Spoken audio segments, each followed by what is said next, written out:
Karnataka make my properties weekly ನ್ಯೂಸ್ಗೆ ತಮ್ಮೆಲ್ಲರಿಗೂ ಸ್ವಾಗತ.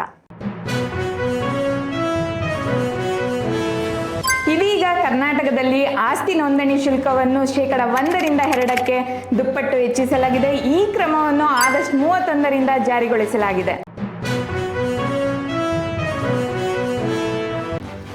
ಗ್ರಾಮೀಣ ಜನತೆಗೆ ಸರ್ಕಾರದ ಹೊಸ ಸೇವೆ, ಮನೆಯ ಕಟ್ಟಡ ಪರವಾನಗಿ ಪಡೆಯುವುದು ಇನ್ನೂ ಸುಲಭ. ಕರ್ನಾಟಕ ಜನತೆಗೆ ಸಿಹಿ ಸುದ್ದಿ, ಸೆಪ್ಟೆಂಬರ್ನಿಂದ ಪಹಣಿ ತಿದ್ದುಪಡಿಗೆ ವಿಶೇಷ ಅಭಿಯಾನದ ಅಧಿಕೃತ ಆದೇಶ.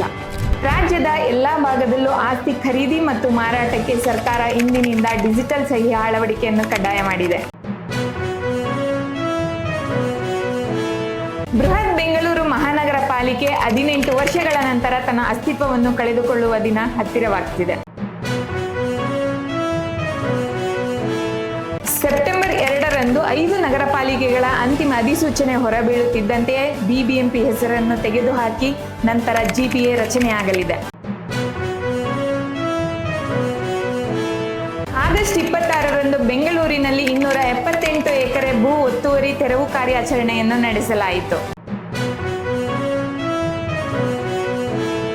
ಬೆಂಗಳೂರಿನಲ್ಲಿ 7.5 ಲಕ್ಷ ಬಿ ಖಾತಾ ಆಸ್ತಿಗಳಿಗೆ ಶುಲ್ಕ ಪಾವತಿಸಿಕೊಂಡು ಎ ಖಾತಾ ನೀಡಲು ಸರ್ಕಾರ ಆದೇಶಿಸಿದೆ. ಗ್ರೇಟರ್ ಬೆಂಗಳೂರು ಅಥಾರಿಟಿ ಪಾಲಿಕೆಗಳ ನಂತರ ವಾರ್ಡ್ ಎಂಜಿನಿಯರ್ಗಳಿಂದ ಕೆರೆ ಮತ್ತು ರಸ್ತೆಗಳ ನಿರ್ವಹಣೆ. ಮತ್ತೆ ಮುಂದಿನ ವಾರ ಹೊಸ ಸುದ್ದಿಗಳೊಂದಿಗೆ ಭೇಟಿಯಾಗೋಣ. ಧನ್ಯವಾದಗಳು.